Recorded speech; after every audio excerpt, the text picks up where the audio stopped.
மீண்டுமாய் நம்ம ஒரு ஞாயிற்றுக்கிழமையிலே தேவனை ஆராதிக்கும்படி அவர் சந்தித்து தியானிக்கும்படி கர்த்தர் நம்மளை கூட்டியிருந்தாய் நான் நன்றி சொல்கிறேன்.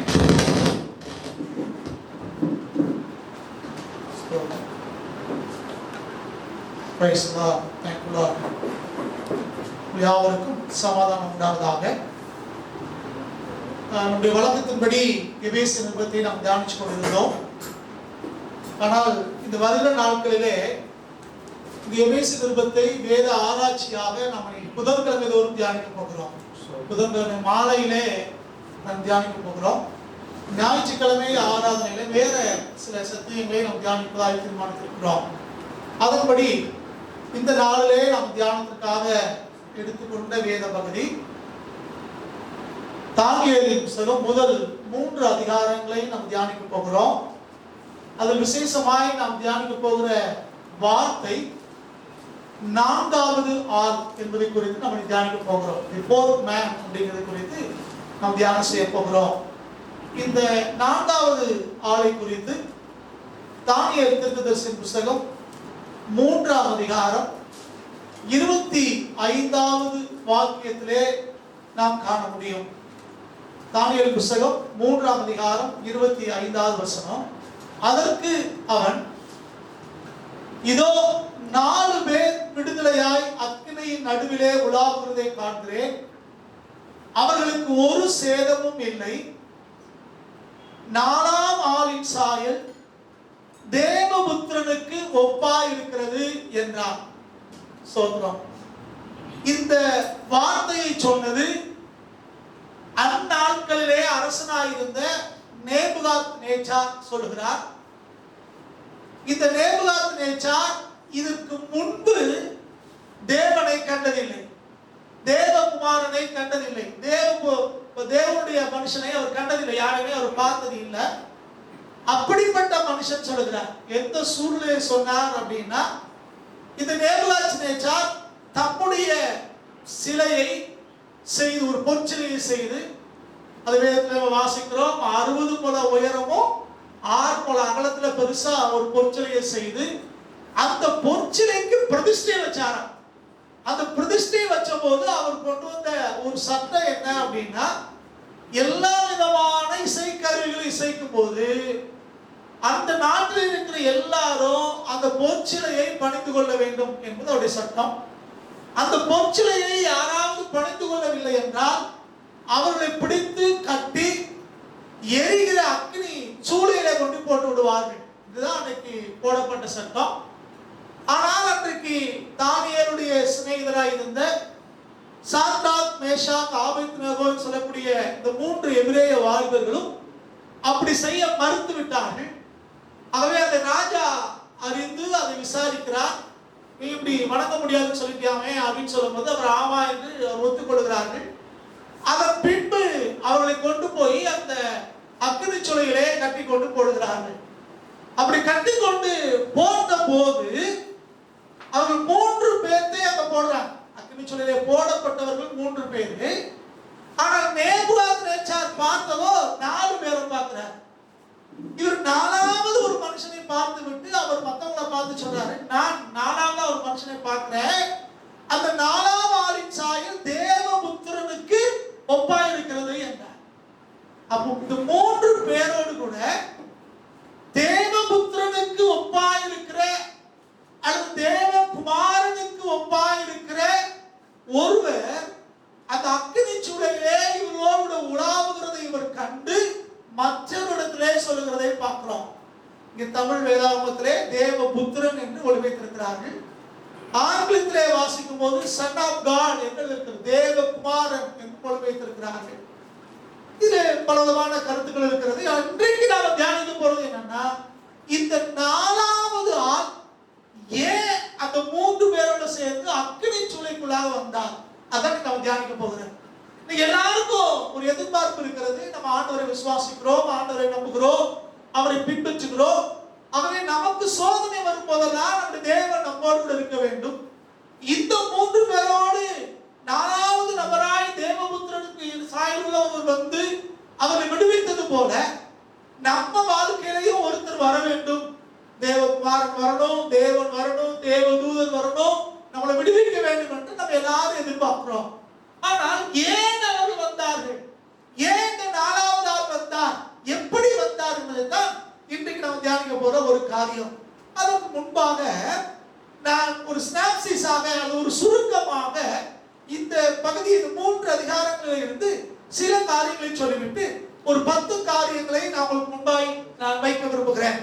முதல் காரியம் என்ன அப்படின்னா, தேவகுமாரனை அல்லது தேவ சாயல் உள்ள ஒருவரை இதுவரைக்கும் கண்டிராத ஒரு நேபுகாத்நேச்சார் அந்த 4வது மனுஷனை கண்டு அவர் அந்த எரிகிற அக்கினி சூளையிலே நடுவிலே அவரோடு உலாவுகிறார் என்று சொல்கிறார்.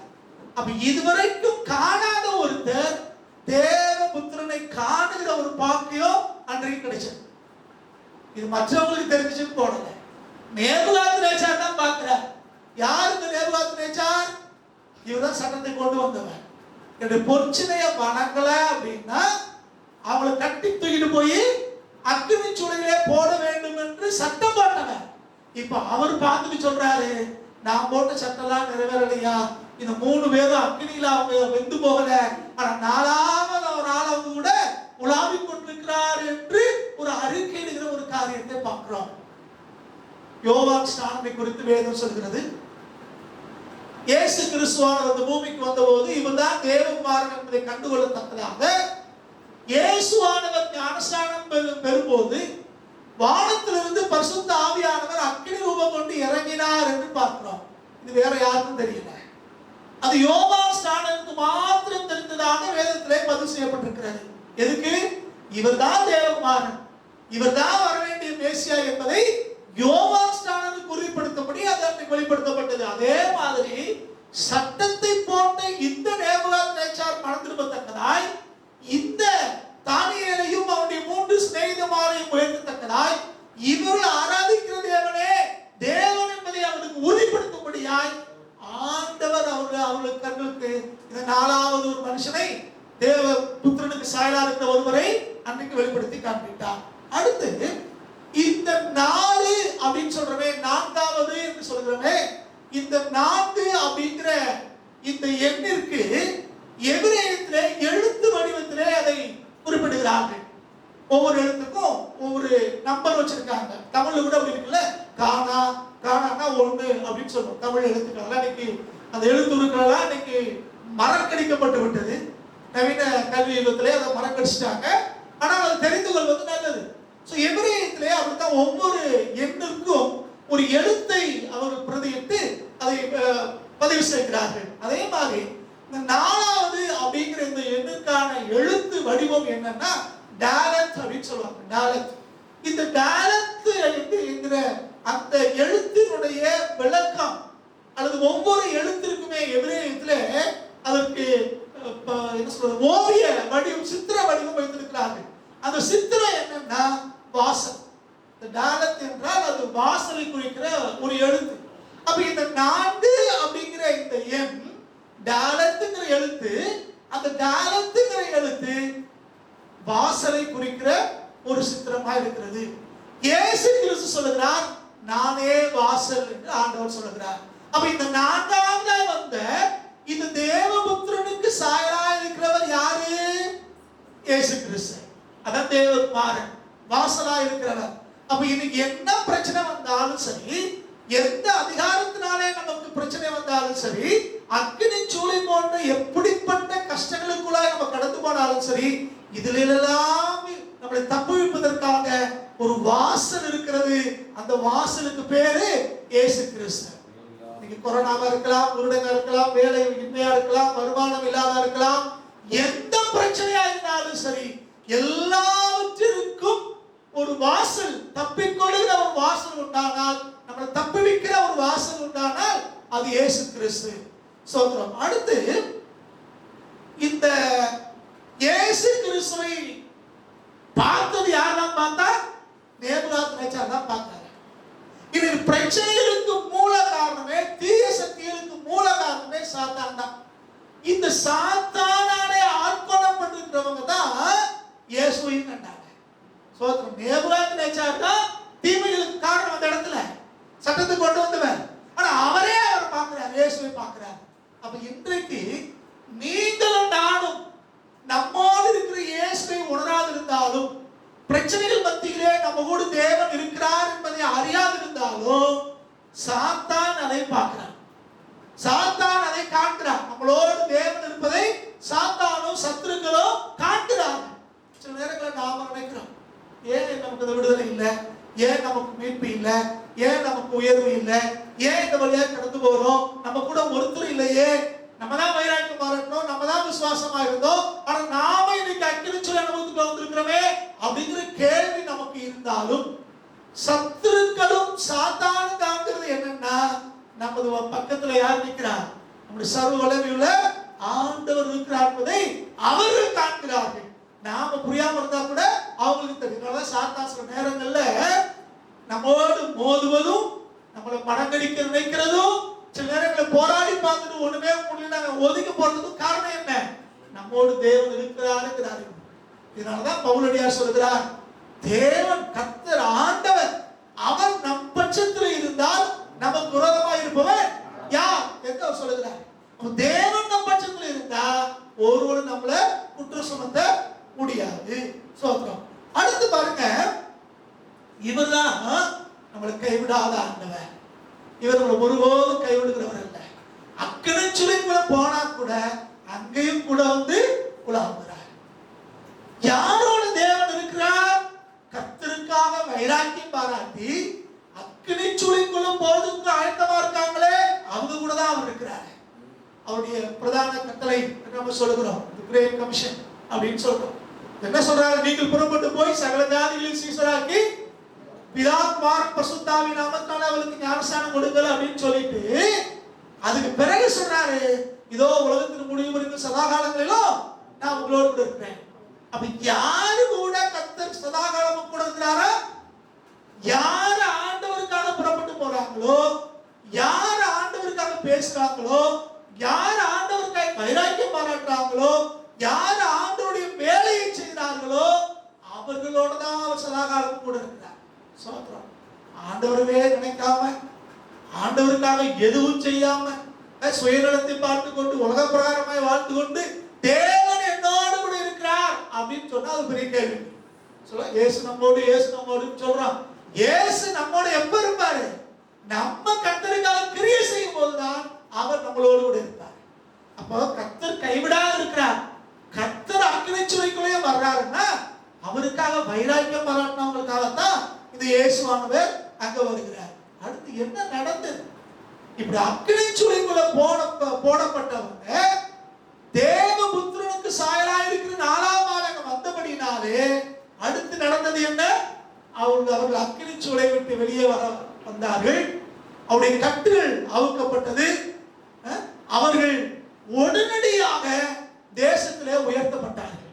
அப்ப எந்த அளவுக்கு நீங்கள் நான் நெருக்கப்படுகிறோமோ, எந்த அளவுக்கு ஆபத்தை சந்திச்சோமோ, எந்த அளவுக்கு வேதனைகளின் நெருக்கங்களை சந்திச்சோமோ, அந்த அளவிற்கு தேவன் உங்களை என்னையோ உயர்த்துகிறார். அப்ப எந்த அளவுக்கு நம்ம போராடுகிறோமோ அந்த அளவுக்கு தேவன் உங்களை என்னையோ உயர்த்துகிறவராக இருக்கிறார். சோ இதுதான் 4வது ஆள் வந்ததுனால உண்டாகிற ஒரு காரியம். இப்போ இந்த 4வது ஆளாயிருக்கிற தேவபுத்திரனுக்கு சாயலாயிருக்கிறவர் நம்மளோடு கூட இருக்க வேண்டுமானால் நாம என்ன செய்யணும், அதை அடுத்து நம்ம தியானிக்கலாம். வேகமாய் நம்ம நீங்க பார்க்க போறோம், இருக்கிற நேரத்துல கொஞ்சம் வேகமாய் பார்க்க போறோம். முதலாவதாக தேவன் இவர்களோடு இருப்பதற்கு காரணம் என்ன, இது தானியேல் தீர்க்கதரிசனத்திலே முதல் 3 அதிகாரங்கள் இருந்தால் இன்றைக்கு நாம தியானிக்க போகிறோம். நல்லா கவனிங்க, தேவன் அவர்கள் பட்சத்தில் இருப்பதற்கு காரணம் என்ன அப்படின்னு பார்த்தோம்னா, முதல் காரியம் இவங்களுக்குள்ளே விசுவாசம் இருந்தது. விசுவாசம் அப்படின்னு சொல்லும் போது நீங்கள் வேதத்தின்படியான விசுவாசம் என்பதை புரிந்து கொள்ள வேண்டும். இன்னைக்கு விசுவாசம் என்பதை தவறாய் நம்முடைய கிறிஸ்தவ வட்டாரத்திலே அது போதிக்கப்பட்டிருக்கிறது, புரிந்து கொள்ளப்பட்டிருக்கிறது. இன்னைக்கு விசுவாசம்னா என்ன நினைக்கிறாங்க அப்படின்னா, the materialistic blessings சொல்றோமே, உலக பிரகாரமான பொருளாதார ஆசீர்வாதங்கள் அல்லது சரீர பிரகாரமான ஆசீர்வாதங்கள், இதை மட்டுமே ஒரு கூட்டம் பேசிக்கொண்டே இருக்கிறது. விசுவாச வார்த்தை அப்படின்னால எதை பத்தி தான், எனக்கு வியாதி வராது, நான் பணக்காரனாயிருவேன், நான் கார் வாங்குவேன், வீடு கட்டுவேன், இதைத்தான் பேசிட்டு இருக்காங்க. நல்லா கவனிக்கணும். இந்த 4 வாலிபர்களும் வெறும் பணத்துக்கும் வெறும் சுகத்துக்காய் மாத்திரம் இயேசுவை பின்பற்றவில்லை. இவர்கள் வைத்த விசுவாசம் என்பது இந்த உலக பிரகாரமான காரியத்துக்கு மாத்திரமல்ல, இவருடைய விசுவாசம் நம்முடைய தேவனாகிய கர்த்தர் மேல இருந்தது. இவருடைய விசுவாசம் அன்றைக்கு இஸ்ரவேலருக்கே உரித்தான அந்த யாத்திராகமம் 6ஆம் அதிகாரம் 4ஆம் வசனத்திலே நம்ம தியானிச்சிருக்கிறோமே, இஸ்ரவேலே கேள், நம்முடைய தேவனாகிய கர்த்தர் ஒருவரே கர்த்தர் அப்படிங்கிற வேத வசனத்தின் மேல அவங்க அசைக்க முடியாத நம்பிக்கை விசுவாசத்தை வைத்திருந்தார்கள். இன்னைக்கு மற்ற காரியங்களா நமக்கு தேவைதான். இந்த பூமியில நீங்கள் நான் வாழ்வதற்கு இன்னைக்கு மற்றவங்க சொல்றது போல எல்லா காரியம் நமக்கு தேவைதான். ஆனா அதுதான் பிரதானமானது அல்ல. அதை தேவன் நமக்கு கொடுக்கிறவர். வேதத்திலே வாசிக்கிறோம். பரிசுத்த மத்தேயு எழுதின நற்செய்தியோடு 6ஆம் அதிகாரம் 31 33 வரைக்கும். மத்தேயு 6ஆம் அதிகாரம் 31 முதல் 33 வரைக்கும். ஆகையால் எண்ணத்தை உண்போம், எண்ணத்தை குடிப்போம், எண்ணத்தை உடுப்போம் என்று கவலைப்படாதீர்கள். இவைகள் எல்லாம் அஞ்ஞானிகள் நாடி தேடுகிறார்கள்.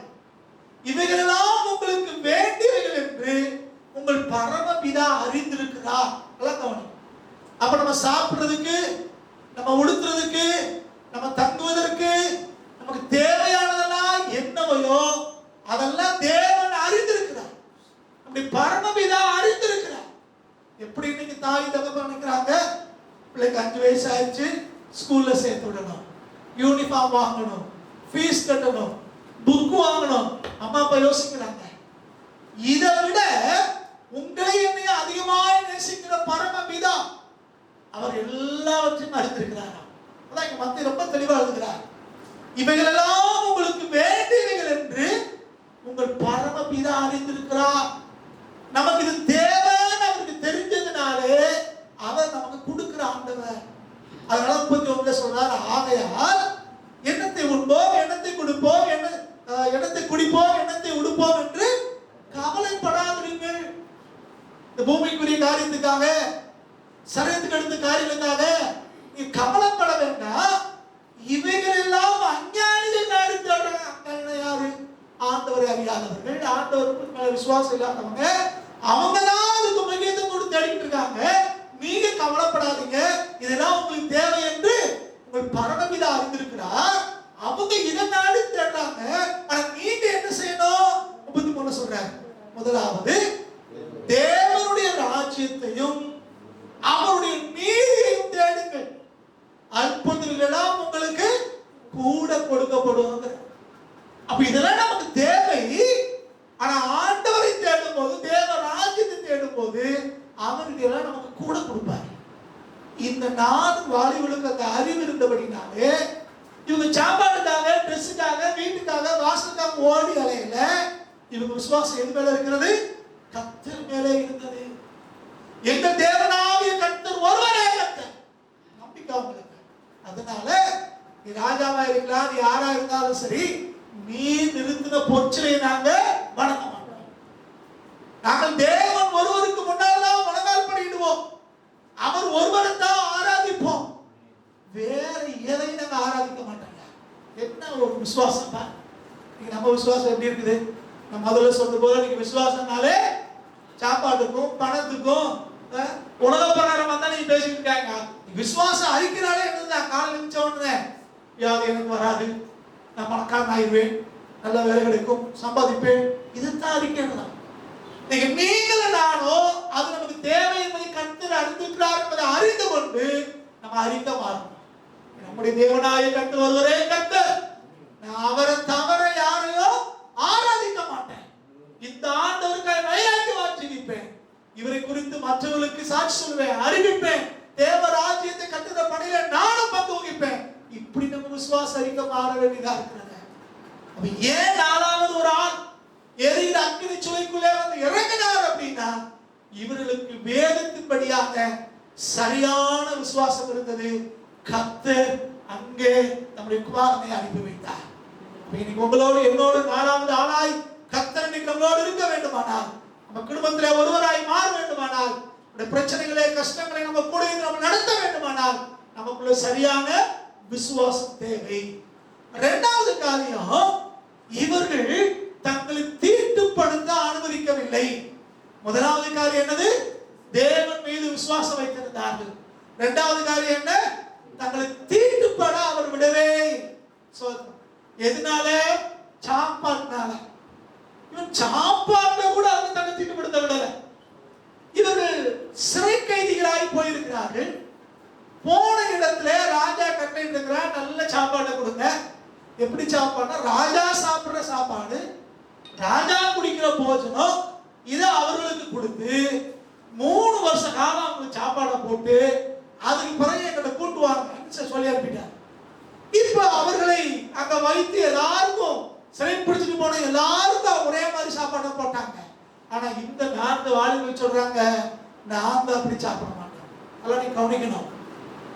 இவங்க யார் அப்படின்னா, ராஜாவின் அரமனையிலே சேவிக்கத்தக்கவங்களை தான் அவங்க சிறைப்பிடித்து வந்திருக்காங்க. அப்ப அரமனையில வேலை செய்வதற்கு தகுதியானவர்கள், ஆனா அரமனை சாப்பாடை சாப்பிட மாட்டாங்க. கவனிக்கணும். அரண்மனையில சேமிக்கிறதுக்கு திறமை உள்ள 4 வாலிபர்களும் அரண்மனை சாப்பாடை சாப்பிட மாட்டோம். எங்களுக்கு சாதாரண பருப்பும் சாதம் கொடுங்க, அது போதும். அப்போ இந்த கர்த்தாவி சொல்றார், எல்லாருக்கும் சாப்பாடு கொடுத்துருக்கிறோம், அவங்க எல்லாம் சாப்பிட்டு குண்டு குண்டா ஆயிடுவாங்க, நல்ல பலத்தோட இருப்பாங்க. நீங்க மெலிஞ்சு போயிட்டீங்கன்னா ராஜா ஏன் தலையை வெட்டி போடுவான். நான் என்ன செய்யறது? அதை சாப்பிடுங்க. இப்போ அவரை திருப்திப்படுத்துவதற்காக தானியேலுக்கு 3 சிநேகிதர்கள் சொல்றாங்க, ஒரு 10 நாள் வரைக்கும் கொடுத்து பாரு, அதுக்கு பிறகு டெஸ்ட் பண்ணி பாருங்க, நாங்க எப்படி இருக்கிறோம்னு பாரு. நாங்க சரியா இல்லை அப்படின்னா நீ சொல்றதை நாங்க கேட்கிறோம், இல்லைன்னா நான் சொல்றது நீங்க கேளு.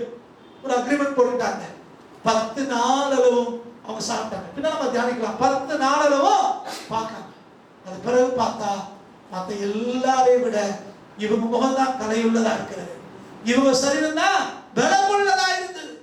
அவங்க என்ன சொல்றாங்கன்னா, இந்த சாப்பாடே தீட்டுப்பட்டது. ஏன்னா அவங்க குடிக்கிற ஆகாரம், பானங்கள், மதுபானங்கள், மற்ற பானங்கள், அவங்க சாப்பிடுற சாப்பாட்டு முறையெல்லாம் இவர்களுடைய நம்பிக்கைக்கு விசுவாசத்துக்கு மாறா இருந்தபடினாலே அதை சாப்பிட மாட்டாங்க. நீங்கள் நான் எப்படி இருக்கிறோம்? சாப்பாடு தானே வயிற்றுக்குள்ள போறது தானே, அது என்ன செய்யும்? நம்மளோட தோத்திரம் பண்ணி சாப்பிடுவோம், அப்படித்தானே? பலவிதமான தீட்டுகளுக்கு நீங்கள் நானே இடம் கொடுக்கிறோம். ஒரு வீட்டுல நல்லதோ கெட்டதோ நடக்கும் போது தான் நம்ம எப்படிப்பட்டவங்கன்னு தெரியும். சொந்தக்காரங்க வந்து ஒன்று சொல்லுவாங்க, இது இப்படி செய்யும் அப்படி செய்யும்பா. உடனே என்ன செய்வோம்? மெதுவாக பாஷை போடுவோம். எங்க பெரியம்மா இப்படி சொல்லுதாங்க, எங்க அத்தை இப்படி சொல்லுது, அதனால பாஸ்டர் இப்படி செய்யுங்க. சொந்தக்காரங்க இப்படி சொல்றாங்க, அதனால இப்படி செய்யுங்க. தீட்டுப்படுவதற்கு நாம் இடம் கொடுக்கிறோம். ஆனா இவர்கள் போஜனத்தினாலே தன்னை தீட்டுப்பட அனுமதிக்க மாட்டோம்னு தீர்மானிச்சபடினாலே 4வது ஆளாய் தேவகுமாரன் அவளோடு அக்கினி சொல்லிக்கு வந்தார். நீங்களும் நானும் தீட்டுப்படாம இருந்தோம்னா, சாப்பாட்டுல மாத்திரம் இல்லை, எல்லா காரியத்திலையும் கர்த்தருக்கு பிரியமில்லாத எதுவும் நம்முடைய வாழ்க்கையிலே நம்முடைய சரீரத்திலே வருவதற்கு இடம் கொடுக்காம பாதுகாத்துக் கொண்டோம்னா, கர்த்தர் நமக்காக அக்கினி சுளைக்குள்ளே இறங்கி வருவார். தீட்டுப்பட வருவதும் அனுமதிக்க கூடாது. தேவனுக்கு பிரியமில்லாத, வேதவசனம் தவறு என்று சொல்லுகிற எதையும் நம்முடைய குடும்பத்திலேயோ தனிப்பட்ட வாழ்க்கையிலையோ அனுமதிக்க கூடாது. அப்படி செய்யும் போது இந்த 4வது ஆளாக அவர் நம்ம மத்தியிலே வருவார். இது நீங்க தானியேல் 1ஆம் அதிகாரம் 15 இருந்து நீங்க 20 வரைக்கும் பாத்தீங்கன்னா இது குறித்த செய்தியே அடங்கி இருக்கிறது. இது ஆங்கில வேதத்துல ரொம்ப அழகா போட்டு பாருங்க. இவங்க இந்த ராஜ போஜனத்தை புசித்த எல்லா வாலிபரை பார்க்கிறோம். இந்த 4 பேருடைய முகம் கலை உள்ளதாயும் சரீரம் புஷ்டி உள்ளதாயும் காணப்படுறது தமிழ்ல போட்டிருக்கு. இங்கிலீஷ்ல என்ன போட்டிருக்குன்னா, fairer and fatter in flesh அப்படின்னு. பார்க்கறதுக்கு எப்படி இருந்துச்சா? ரொம்ப ஃபேரா இருந்துச்சா? எல்லாத்தையும் விட இவங்க வந்து அப்படி இருக்குது. நம்ம என்ன நினைச்சிட்டு இருக்கோம்? வெள்ளையா இருந்தா அது ரொம்ப ஃபேரா இருக்கு, கலரா இருந்தா ரொம்ப ஃபேரா இருக்காங்க, நம்ம அப்படி நினைச்சிட்டு இருக்கோம். ஆனா தீட்டுப்படாதவங்க முகம் தான் எப்படி இருக்கும்? கலையா ஃபேரா. அதே மாதிரி சரீரமும் அப்படி இருந்துச்சா, நல்ல புஷ்டியா இருந்துச்சா, ஃபேட்டா இருந்துச்சா. இது எதை சாப்பிட்டதுனால? வெறும் தீட்டுப்படாத பருப்பையும் சாதத்தையும் சாப்பிட்டா இருக்க முடியும். ஆனா ராஜ போஜனத்தை சாப்பிட்டவனை விட எல்லாரையும் விட இவங்க தான் அப்படி இருந்தாங்க சரீரத்துல. இதே மாதிரி 17ஆம் வசனம் சொல்கிறது, சகல எழுத்திலும் ஞானத்திலும் அறிவையும் சாமர்த்தியத்தையும் தேவன் அவங்களுக்கு கொடுத்தாங்க. சகல எழுத்திலும் ஞானத்திலும் அறிவையும் சாமர்த்தியத்தையும் தேவன் அவங்களுக்கு கொடுத்தாங்க. அதுக்கப்புறம் யூதாஸ் சொல்லுறது, ஞானத்துக்கும் புத்திக்கும் அடுத்த எந்த விஷயத்தில் ராஜா அவர்களை கேட்டு விசாரித்தானோ அதிலே தன் ராஜ்யம் எங்குமுள்ள சகல சாஸ்திரிகளிலும் ஜோசியரிலும் அவர்களை 10 மடங்கு சமர்த்தராய் கண்டார். தீட்டுப்படாத ஆகாரம் புசிச்சவங்க 10 மடங்கு சமர்த்தராய். நாட்டில் இருக்கிற எல்லா வாலிபரை காட்டிலும், நாட்டில் இருக்கிற எல்லா ஞானிகள் பேர் பட்டவங்களை காட்டிலும் இவங்க 10 மடங்கு சமர்த்தரா இருந்தாங்களா. இன்னைக்கு நீங்களும் நானும் தீட்டுப்படாம இருந்தா நம்மளை சுற்றி இருக்கிற நம்ம தேசத்துல இருக்கிற எல்லாரையும் விடையும் 10 மடங்கு தேவன் உங்களையும் சமர்த்தனாய் மாற்றுவார். அப்ப நாம நம்மை காத்துக்கொள்ள வேண்டியது, கிறிஸ்துக்குள்ளாய் காத்துக்கொள்ள வேண்டியது அவசியமா இருக்கிறது. சரி, 3வது காரியம், அவங்க அந்நிய தேசத்திலே அடிமைகளா இருந்தாலும் அவங்க உறுதியான தீர்மானம் உள்ளவர்களாக இருந்தார். கர்த்தரை ஆராதிக்கிறதுலையா இருக்கட்டும், தம்முடைய விசுவாசத்திலையா இருக்கட்டும், தீட்டுப்படாத காரியங்களையா இருக்கட்டும், அவர் ஒரு தீர்மானம் எடுத்த வாழ்வுகளாக இருந்தார். ஒரு தீர்மானம் எடுத்து அந்த தீர்மானத்திலே உறுதியாக இருந்தார். எங்கே? அந்நிய தேசத்திலே அடிமைகளாக இருந்த இடத்துல. நீங்கள் நாங்கள் சொந்த நாட்டிலே சொந்த ஊர்லே சுதந்திரமாக இருக்கிறோம். ஆனா தீர்மானம் எடுக்கிறோம், தீர்மானங்கள்லாம் காணாம போயிடும். டிசம்பர் மாசம் வந்துட்டாலே யோசிப்போம். கடைசி வாரத்துல பல தீர்மானங்களை எடுக்கிறோம். வரக்கூடிய புதிய வருஷத்துல அப்படி இருக்கணும் இப்படி இருக்கணும்லாம் பல தீர்மானங்களை எடுக்கிறோம். ஆனா அந்த தீர்மானங்களா என்ன ஆயிடுச்சு? தத்தி பிடிச்சு அப்படி இப்படின்னு பிடிச்சு ஒரு ஜனவரி மாசம் ஓட்டிடுவோம். பிப்ரவரியில கொஞ்சம் தள்ளாடும். மார்ச் வரும்போது தீர்மானம் எல்லாம் காணாம போயிடுது. ஏப்ரல் வந்தா பழைய வருஷம் வாழ்க்கை பழைய பிடிக்கும். புரியுதா? இவங்க அப்படி இல்லை. அந்நிய தேசத்திலே அடிமையாக இருக்கும் போது கூட தாங்கள் எடுத்த தீர்மானங்களே உறுதியாக இருந்தார். இவங்களை குறித்து நீங்க வேஸ்தவா நீங்க வாசித்தீங்கன்னா, இவங்க அந்நிய தேசத்திலே அடிமைகளாய் போனார்கள். ஏன் அடிமைகளாய் போனார்கள்? யாரை அடிமைப்படுத்தினாங்க? அது 1ஆம் அதிகாரம் 3வது வசனத்தை வாசிங்க. 1ஆம் அதிகாரம் 3வது வசனம் வேகமாய் வாசிங்க. அப்பொழுது இஸ்ரவேல் புத்திரருக்குள்ளே ராஜ குலத்தாரிலும் துறை மக்களிலும் யாதொரு மாசும் இல்லாதவர்களும் அழகானவர்களும்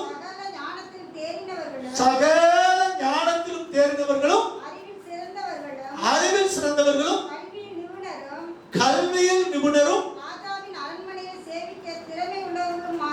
ராஜாவின் அரண்மனையிலே சேமிக்க திறமளவுமாகிய சில வாலிபரை கொண்டு வரவும். நல்லா கவனிக்கணும். இப்ப யார அவசரப்படுத்திட்டு போறாங்க? ஒரு லிஸ்டே போட்டுருங்க. அதாவது யாருகிட்ட ஏதோ திறமை இருக்குன்னு சத்துரு கண்டானோ அவங்க எல்லாரையும் சிறப்பிச்சுவாங்க. ரொம்ப அழகா போட்டுருப்பாங்க. ராஜ குலத்தார், துறை மக்கள், சரீரத்திலே மாசு இல்லாதவர்கள், அழகானவங்க, அறிவுள்ளவங்க, படிப்பு திறமை உள்ளவங்க, அரசாங்கத்துல வேலை செய்வதற்கான தகுதி உள்ளவர்கள்.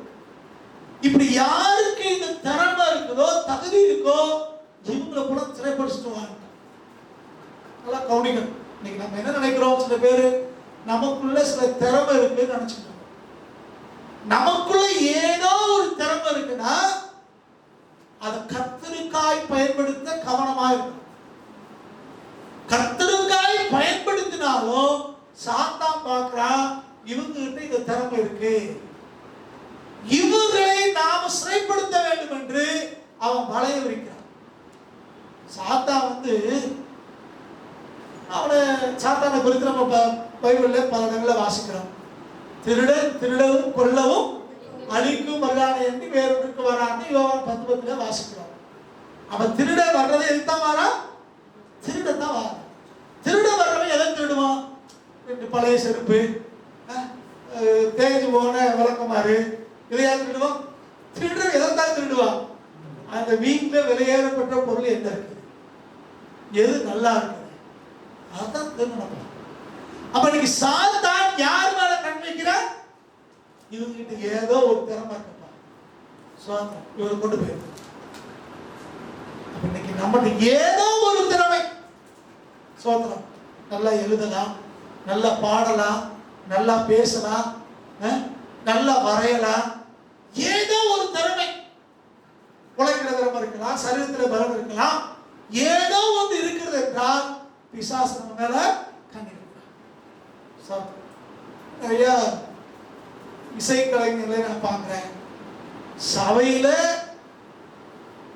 இசைக்க கற்றுக்கொண்ட அநேகர் எங்க போய் உட்கார்ந்துருக்காங்க? சினிமால உட்கார்ந்துருக்காங்க. ஏன்னா இங்க வருமானம் இல்லை, அங்க வருமானம் இருக்கு. இங்க பேர் இல்லை, அங்க பேர் கிடைக்குது. சாத்தா ரொம்ப கவனமா பார்க்கிறான். பேச்சு திறமை உள்ளவங்களும் அப்படித்தான். நிறைய பேர் அவன் கொள்ள கொண்டு போயிருக்கான். அவன் நம்மளுக்கு ஏதோ ஒன்று இருக்கிறது என்று நினைப்போமே, ஆனால் நமக்கு கவனம் தேவை. எந்த நேரத்திலும் பிசாசு நம்ம மேல கண்ணி வச்சிருக்கா, நம்மளை வீழ்த்திடுவாங்கிற கவனம் நமக்கு தேவை. எச்சரிக்கையா இருக்க வேண்டும். சரி, இப்படி போனவங்க தான், இப்படி சிறைப்பட்டு போயிருந்தா கூட இவர்கள் தங்களில் திறமையை கண்டு சத்ருவாலே சிறைப்பட்டு போயிருந்தாலும் அங்க போய் கூட தன்னை தீட்டுப்பட விட மாட்டேங்கிறார். அந்நிய தேசத்திலே தாங்கள் எடுத்த தீர்மானத்திலே அவர்கள் உறுதியா இருக்கிறார். நீங்கள் நாம் எப்படி இருக்கிறோம்? நம்ம எடுக்கிற தீர்மானங்கள் எப்படி இருக்கிறது? நம்ம வேலை செய்கிற ஸ்தலத்தை பொறுத்து, நம்ம குடியிருக்கிற தெருவை பொறுத்து, நம்ம இருக்கிற உறவு ஜனங்களை பொறுத்து, அதாவது நம்முடைய நண்பர்களை பொறுத்து, நம்முடைய தேசத்தை பொறுத்து பல நேரங்களிலே நம்முடைய தீர்மானங்களை மாற்றிக்கொள்ளுவதாக நம்ம இருக்கிறோம். ஆனா சத்திய வேதத்தைப்படி பார்த்தோம்னா இந்த 4 பேரும் தங்கள் எடுத்த தீர்மானங்களை அவங்க உறுதியா இருந்தபடினாலே கர்த்தர் அவர்களை விருத்தியடைய செய்து கொண்டே இருந்தார். கர்த்தர் அவர்களை உயர்த்தி கொண்டே இருந்தார். இவன் அந்த எரிகிற அக்கறை சூழலுக்குள்ள போனா கூட 4வது ஆளாக தேவபுத்திரனுடைய சாயலுக்கு ஒப்பா இருக்கிறவரை அனுப்பி வைத்து அவர்களை அந்த இடத்துல மகிமைப்படுத்தினார், கனப்படுத்தினார் என்று நாம பார்க்கிறோம். அப்ப அந்நிய தேசத்திலே அடிமைகளா இருந்தாலும் நம்ம எடுத்த தீர்மானங்களே உறுதியா இருக்க வேண்டும் என்பது தேவனுடைய நோக்கமாக இருக்கிறது. அடுத்து 4வது பார்க்கும்போது இவர்கள் பெருமைக்கு ஒருபோது இடம் கொடுக்கவே, பெருமைக்கு இடம் கொடுக்காம தங்களை அவர்கள் தாழ்த்தினார்கள். 2வது அதிகாரத்திலே வாசிக்கும் போது நேபுகாத்நேச்சார் ஒரு சொப்பனம் கண்டார். அந்த சொப்பனத்தை கண்டுவிட்டு நான் கண்ட சொப்பனத்தை சொல்லி அதுக்கு விளக்கம் சொல்லுங்க தேசத்துக்குள்ளே அதை சொல்லி விடுறேன். அப்ப ஊருக்குள்ள இருக்கிற சோசியக்காரர்கள் ஞானிகள் பிடிச்சுவாங்களா அப்படின்னு பிடிச்சிட்டு வந்து சொல்லுங்கடாங்கிறாரு. அப்ப அவங்க சொல்றாங்க, நீ சொப்பனத்தை சொல்லும், நாங்க விளக்கம் சொல்றோம் அப்படிங்கிறார். அப்ப இவர் சொல்றாரு, அப்படி இல்லை, நீங்க தான் பெரிய ஞானியாச்சே, பெரிய ஜோசிகாரங்களாச்சே, அதனால நான் கண்ட சொப்பனத்தையும் சொல்லி அதுக்கான விளக்கத்தையும் சொல்லுங்கிறார். இவங்க சொல்றாங்க, அது எப்படி முடியும்? அப்ப அவங்க ஒரு வார்த்தை சொல்றாங்க பாருங்க. 2ஆம் அதிகாரம் 10-11, 2ஆம் அதிகாரம் 10-11 அவங்க சொல்றாங்க, வாசிங்க. கல்தேயர் ராஜ சமூகத்தில் பிரதியுத்தரமாக ராஜா கேட்கும் காரியத்தை அறிவிக்கத்தக்க மனுஷன் பூமியில ஒருத்தருமே இல்லை. சொல்றாங்க, பூமியில ஒருத்தர் கூட கிடையாது. அடுத்து மகத்துவமும் வல்லமையுமான எந்த ராஜாவும் இப்படிப்பட்ட காரியத்தை ஒரு சாஸ்திரியிடத்திலாவது ஜோசியரிடத்திலாவது கல்தேயரிடத்திலாவது நம்ம நாட்டிலேயே இதுவரைக்கும் எந்த ராஜாவும் கேட்டது. ஏன்னா ஒரு மனுஷன் சொல்ல முடியாதா என்று சொல்கிறார்கள். அதுக்கப்புறம் 11 பாருங்க, ராஜா கேட்கிற காரியம் மிகவும் அருமையானது, இருக்கிறவர்களோட நல்ல பக்கம்ங்க, மாம்சமா இருக்கிறவர்களோட வாசம் பண்ணாத தேவர்களை ஒழிய ராஜ சமூகத்தில் அதை அறிவிக்கத்தக்கவர் ஒருவரும் இல்லை என்றார்கள். இப்ப ராஜா வந்து சொல்றாங்க, இல்லைங்களா, இல்லைன்னா கொண்டுடுவாரு, கொண்டுவான்ட்டாரு. அதனால சொல்றாங்க, நீங்க கேட்கிற காரியத்தை யாருமே சொல்ல முடியாதுயா, கடவுளால மட்டும்தான் சொல்ல முடியும், வேற யாராலையும் சொல்ல முடியாது.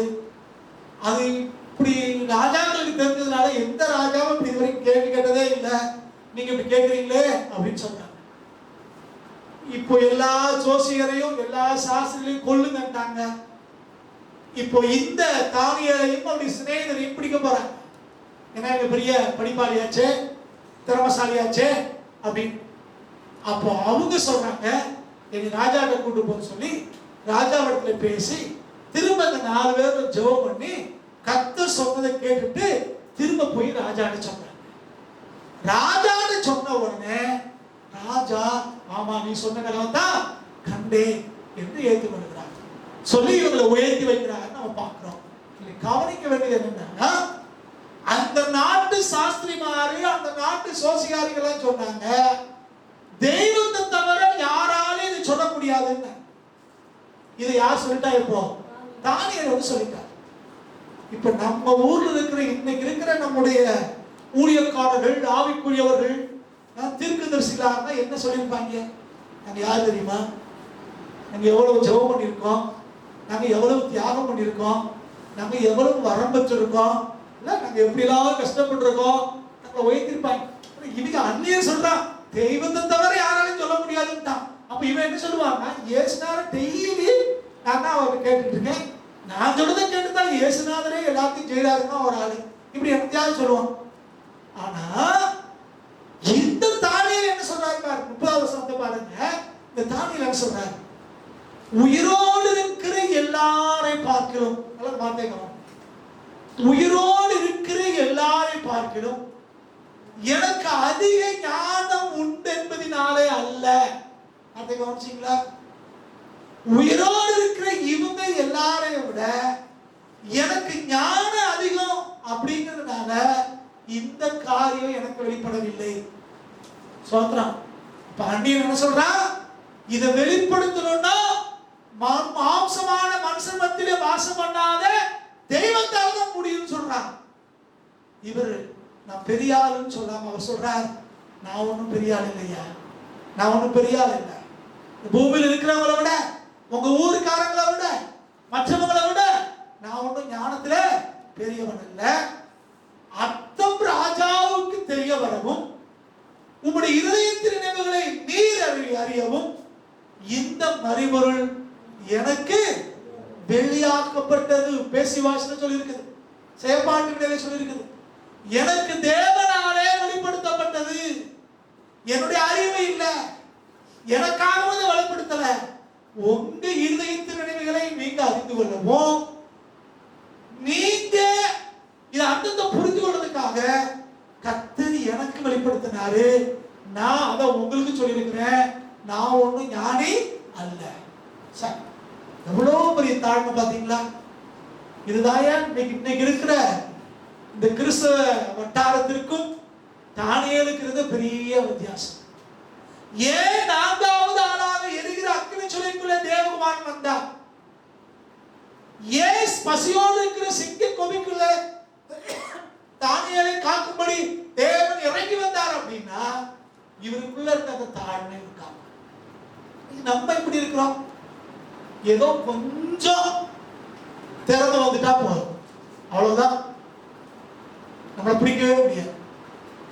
நான் யார் தெரியுமா, எப்படிப்பட்டவன் தெரியுமா பேச ஆரம்பிச்சோம். மத்தையாவது பேசுவோம், தெரிஞ்சதெல்லாம் பேசுவோம், தெரியாதது சேர்த்து பேசி நம்மளை பெரிய ஆளா காட்டிக்கொள்வோம். தானியேல் தன்னை தாழ்த்துகிற மனுஷன். அவர் ஒரு இடத்துலயும் அவர் பெருமைப்பட்டதா சரித்திரம் இல்லை. அதனாலதான் 4வது ஆளாக தேவகுமாரன் அக்கினி சுளைக்குள்ள இறங்கி வந்தவன் இந்த கெபிக்குள்ளே இறங்கி வந்தா, சிங்க கெபிக்குள்ளே இறங்கி வந்தா, தானியேலோடும் அவர் சிநேகிதரோடும் எப்பயும் அவர் கூட நடக்கிறவராய் அவர் இருந்தார். நீங்கள் நான் எப்படி இருக்கிறோம்? தானியேலையும் அவர் சிநேகிதரையும் போல நீங்களும் நானும் மாற ஆயத்தமா இருக்கமான்னு யோசிச்சு பாருங்க. நீங்க ஆண்டவருக்கு தேவை தாழ்மை உள்ளவர்கள், எளிமையானவர்கள்.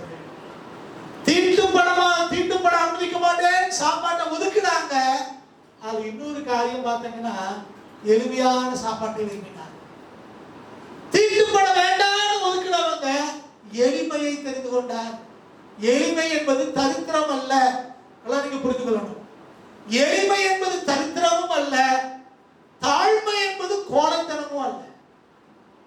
எளிமை என்பது தரித்திரம் அல்ல, தாழ்மை என்பது கோழைத்தனமும் அல்ல. ரெண்டுக்கும் அப்பாற்பட்டது இல்லை. எல்லா வசதிகளையும் தேவன் கொடுத்திருந்தாலும் பெருமை பாராட்டாம எளிமையாய் வாழ முடியும்.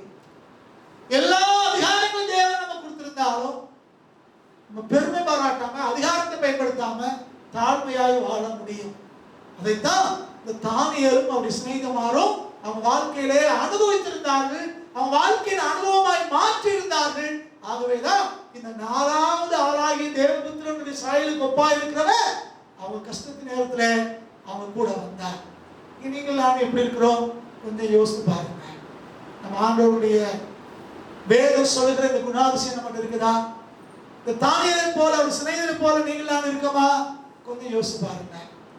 இந்த தானியேல் தம்மை அப்படி தாழ்த்தினபடினாலே என்ன சம்பவிச்சது? நீங்க 45 இருந்து 49 வரைக்கும் வாசிங்க. 2ஆம் அதிகாரம் 45 இருந்து 49 வரைக்கும் வாசிங்கன்னா வாசிங்க. இனிமேல் சம்பவிக்க போகிறதை மகாதேவன் ராஜாவுக்கு தெரிவித்திருக்கிறார். நல்லா கவனிக்கணும். அந்த வார்த்தை பார்த்து சொல்லாடலை கவனிங்க. என்ன சொல்றார்? மகாதேவன் ராஜாவுக்கு தெரிவித்திருக்கிறார். இனிமே சம்பவிக்க போறத நான் தீர்க்கதரிசியாக நான் வெளிப்படுத்தினேன் அப்படின்னு ஒரு பேசுறேன். என் ஞானத்தினாலே நான் உங்களுக்கு சொன்னேன்னு சொல்லல. அந்த வார்த்தை பாருங்க. மகாதேவன் ஆண்டவர் ராஜாவுக்கு தெரிவித்திருக்கிறார். அப்ப நான் அப்படிங்கிற வார்த்தைய உள்ள அவர் கொண்டு வரவே இல்லை. கவனிச்சீங்களா? தன்னை மறைத்து தேவனை உயர்த்தி உனக்காக செஞ்சார்னு சொன்னார். இதுதாயா தேவனால பயன்படுத்தப்படுகிற ஒரு மனுஷனுடைய பணம். நீங்களாம் எப்படி இருக்கிறோம்? ஆண்டவன் சொல்லிட்டார், நம்ம பெரிய தீர்க்கதரிசி, எனக்கெல்லாம் தெரியும் அப்படின்னு சொல்லல. நம்ம ஊர்ல இந்த வசனத்தெல்லாம் மறந்துட்டாங்க. அடிக்கடி சொல்றது என்னது? நாம் செய்ய போகிறதை தம்முடைய தீர்க்கதரிசிகளுக்கு, தம்முடைய ஊழியக்காரருக்கு அவர் மறக்க மாட்டார், எல்லாத்தையும் வெளிப்படுத்துவார். ஆனாலும் எனக்கு தெரியும், கொரோனா மார்ச் மாசம் 31ஆம் தேதியோட முடிஞ்சு போயிடும். ஏப்ரல் மாசத்துல சபை திறந்துடும். இல்ல 3 நாள் ஜெபம் முடிச்ச உடனே எல்லாம் முடிஞ்சு போயிடும். எனக்கு கர்த்தர் சொல்லிட்டாரு. நாங்க இன்னைக்கு வரைக்கும் நடக்கவே இல்லை. நம்ம புண்ணியவாங்க சொல்ல சொல்ல கொரோனா எண்ணிக்கையில கூடிக்கிட்டு தான் போகுது. இன்னைக்கு காலையில செய்தி சென்னையில தான் அதிகமா வந்திருக்குதான். அதுலயாவது ஃபர்ஸ்ட் வந்துமே சோத்திரம், அங்கதான் அதிகம் இருக்குங்க. இனி நம்ம ஆளுக்கு சொல்ல சொல்ல தமிழ்நாட்டில் ஃபர்ஸ்ட், இந்தியாவில் ஃபர்ஸ்ட் வந்தாலும் வந்துடும். நல்லா கவனி. தேவன் இடைப்படாம எதுவும் நடக்காது. இயேசு கிறிஸ்து தான் வாசல். அவர்தான் இந்த ஆபத்திலிருந்து விடுவிக்க முடியும். சோத்திரம். சத்திய வேதம் சொல்லுகிறது, அவர்கள் அவரை நோக்கி பார்த்து பிரகாசம் அடைந்தார்கள், அவருடைய முகத்தை வெட்கப்பட்டு போகவில்லை. நீங்களும் நானும் இந்த ஆபத்திலிருந்து விடுவிக்கப்பட வேண்டுமானால், எந்த ஆபத்தா இருந்தாலும் சரி, எந்த பிரச்சனையா இருந்தாலும் சரி, இதிலிருந்து விடுவிக்கப்பட வேண்டுமானால் கர்த்தர் ஒருவரே வாசல். அவர்தான் வாசல். அவர்தான் 4வது ஆள். இவர் இல்லாம விடுதலை இல்லை. இவர் இல்லாம மீட்பு இல்லை. இவர் இல்லாம நம்ம பிரச்சனைக்கு தீர்வு கிடையாது. அதனால எந்த இடத்துலயும் நம்ம உயர்த்துவதற்கு அங்க இடமே கிடையாது. நம்மளை கொண்டு கர்த்தர் செய்தார் சொல்வதற்கு எதுவுமே இல்லை. ஆனா நீங்களாம் செயல்பட்டால் நமக்கு ஆசீர்வாதம். எனக்கு எஸ்தர் சொன்னார், நீயும் தகப்பன் வீட்டாரும் இன்றைக்கு நீ மௌனமாயிருந்தால் யூதருக்கு சகாயமும் ரட்சிப்பும் வேறொரு இடத்துல இருந்து தோன்றும். ஆனா நீயும் தகப்பன் விட்டாரோ அறிவிங்க. நீங்களும் நானும் இன்னைக்கு செயல்படலைன்னா அழிவுதான் மிச்சம். ஆனா செயல்பட்டுமையானால் கர்த்தர் அங்க கிரியை செய்தார். ஆனாலும் பெருமை பாராட்டுவதற்கு இதுல ஒன்றுமே. அப்ப நேபுகாத்நேச்சார் சொன்னாரு, நேபுகாத்நேச்சார்ட்ட இங்க தானியேல் சொல்றாரு, இனிமேல் சம்பவிக்க போறத மகாதேவன் ராஜாவுக்கு தெரிவித்திருக்கிறார். நான் சொல்ற வார்த்தையை பாருங்க, சொப்பனமானது நிச்சயம், அதன் அர்த்தம் சத்தியம். எதுகை போன எவ்வளவு கவிதை கடையில் அவர் பேசுறார். சொப்பனமானது நிச்சயம், அதன் அர்த்தம் சத்தியம். இது வெளிப்படுத்துறது யாரு? தேவன். தேவன் ராஜாவுக்கு தெரிவித்தாருன்னா அவர் சொன்னது நிச்சயமா இருக்கும், அவர் சொல்றது சத்தியமா இருக்கும். மனுஷர்கள் சொல்றதுனாலதான் எல்லாம் தப்பா போயிடும். சுயத்துல சொல்றேன், எனத்தையாவது ஒன்று சொல்றேன், அது தவறான ஒரு வழியிலே கொண்டு போய் விட்டுவிடும்.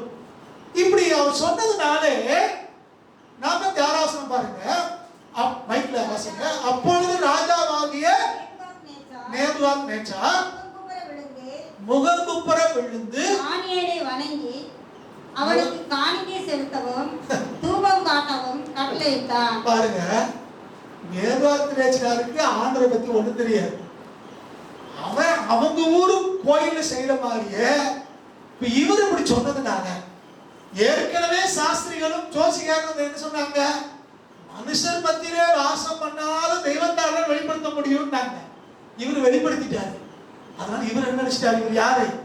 தெய்வப்படா அப்படின்னு நினைச்சு இவர் சொன்ன ஆண்டவரை முதல்ல மறந்து விட்டு, எனக்கு சொல்லும்போது என்ன சொன்னாரு, மகாதேவன் அப்படின்னாரு. கர்த்தருங்கிற வார்த்தையை முதல்ல அவர் பயன்படுத்தல, மகாதேவன் ஸ்டெப் பை ஸ்டெப்பா சொல்றாரு. உடனே இவர் என்ன செய்யறாரு, அவரை கூட்டு வாங்கிற முன்னால நிறுத்து, அவருக்கு மேல விழுந்து அவரை வணங்கி அவனுக்கு காணிக்க கொடுத்து தூபம் காட்ட கட்டளையிட்டான். இவர் ஜாயிட்டார். யார? நம்ம ஊர்ல ஒரு தான் நடக்குது. நம்ம ஊர்ல வந்து தூபம் காட்டல, மற்ற எல்லா வேலையும் நடக்கும். அப்படியே முன்னால உழுகிறது, முழங்கால் போடுறது. உலகத்திலேயே டிவிக்கு முன்னால முழங்கால் போட சொல்ற ஒரே கூட்டம் தமிழ்நாட்டில் பண்ணாயா? இந்த சாம உலகத்துல வர எங்கேயுமே டிவிக்கு முன்னால என்ன செய்யணுமா? முழங்கால் போடும். கர்த்தருக்கு முன்னால தவிர எங்க என்ன செய்யக்கூடாது. டிவியில அவங்க தெரியுறாங்க, அவங்க நம்ம முழங்கால் போட்டு அவங்க முன்னால நிற்கணும். கவனம், ரொம்ப கவனமா இருக்கும். பிசாசு நம்மளை திசை திருப்பதற்கு, வஞ்சிப்பதற்கு இடம் கொடுக்கவே கூடாது. சாப்பாட்டிலேயே தீட்டுப்படுத்த மாட்டேன்னு சொல்லி வைராக்கியம் கொண்டு தானியாக பின்பற்றுகிறோம் சொன்னா இவங்க வார்த்தையெல்லாம் கேட்கலாமா?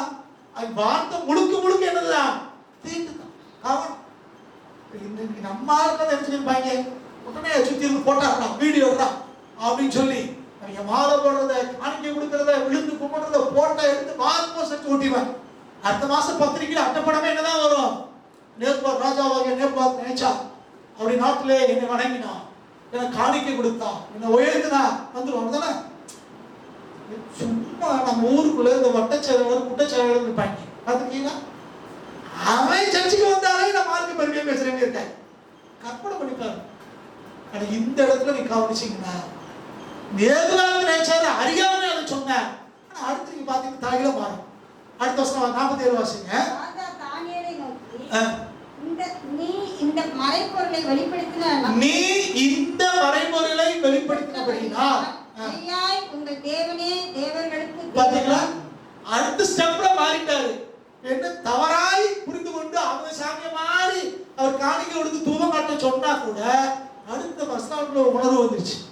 நீங்களும் நானும் தேவ மனுஷனா இருந்தோம்னா சில பேர் அறியாமலே தவறு செய்தால் கூட அவர்கள் நம்மை காண்கிறபடினாலே அவர்கள் தேவன் பக்கமாய் திரும்பப்படுவார்.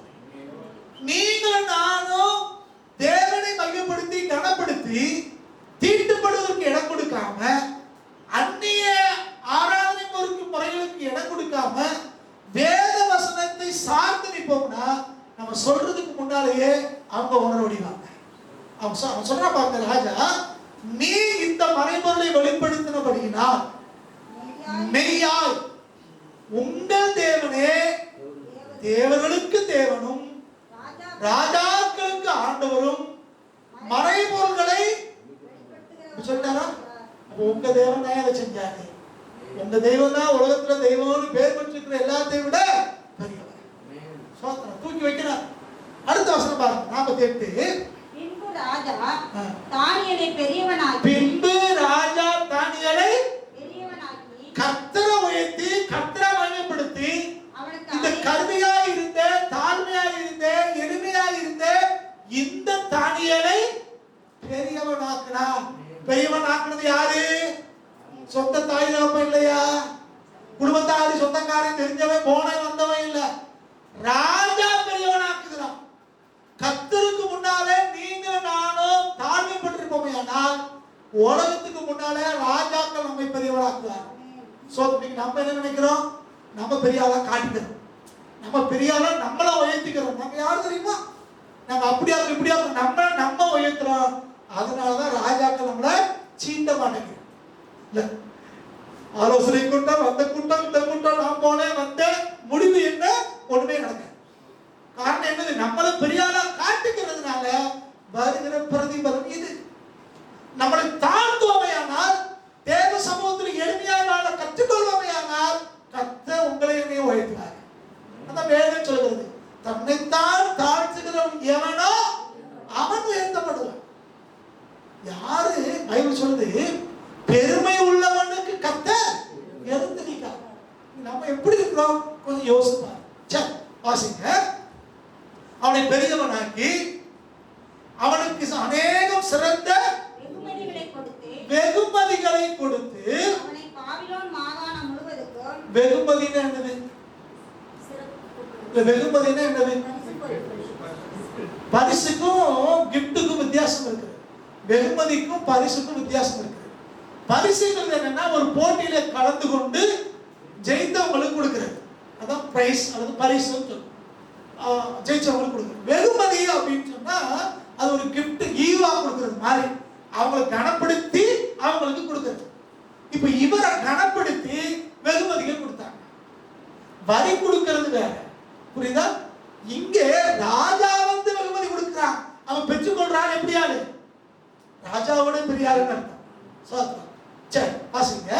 வெகுமதிகளை கொடுத்து அவனை பாபிலோன் மாகாணம் முழுவதுக்கும். இப்ப அவங்க நாட்டுக்கு பாபிலோன் மாகாணம், பாபிலோன் நாட்டுக்கு முழுவதும் அதிபதியாகவும். அதிபதி அவர்தான் பிரசிடென்ட். இப்போ அதிபதி ஆயிட்டார், பிரசிடென்ட் ஆயிட்டார்.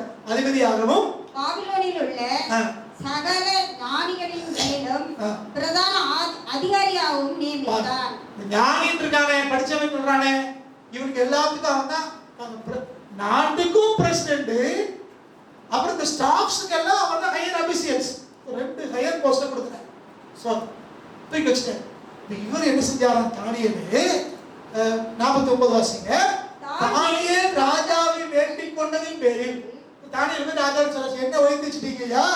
ஆனா அவன் சாத்ராக்கையும் மேஷாக்கையும் ஆபேத்நேகோவையும் பாபிலோன் மாகாணத்து காரியங்களை விசாரிக்கும்படி வைத்தான். இப்ப அவர்கள் எல்லாம் சூப்பர்வைசரா ஓவர்சியரா தூக்கி வச்சாங்க. யாரு? கூட இருந்த ஃப்ரெண்ட்ஸ். இன்னைக்கு நீங்கள் நான் யாரோட இருக்கிறோம்ன்றது முக்கியம். நம்ம ஊர்ல ஒரு பழமொழி சொல்லுவாங்க, முதல்வனா இராவிட்டாலும் முதல்வனோடு இரு அப்படின்னு. சோத்ரம்.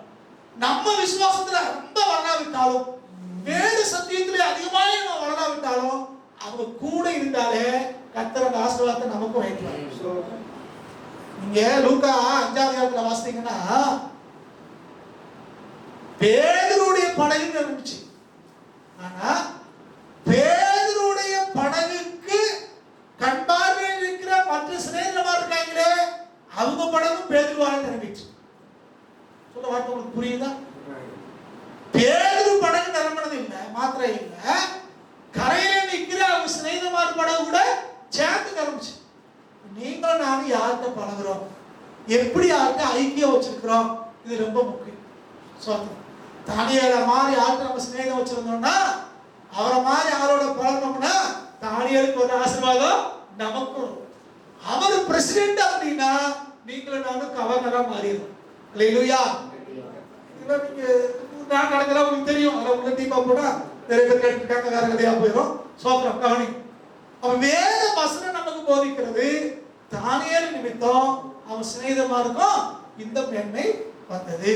தானியேல் என்றால் ராஜாவின், ராஜா உட்கார்ற இடத்துல ராஜா வைத்து வச்சிருக்கார். அந்த அளவுக்கு உயர்த்தப்பட்டார். காரணம் என்ன? அவருடைய தாழ்மை, அவருடைய எளிமை. அடுத்த ஐந்தாவது காரியம், சூழ்நிலைகள் எப்படி இருந்துச்சு? அன்னைக்கு சூழ்நிலை எப்படி இருந்துச்சு?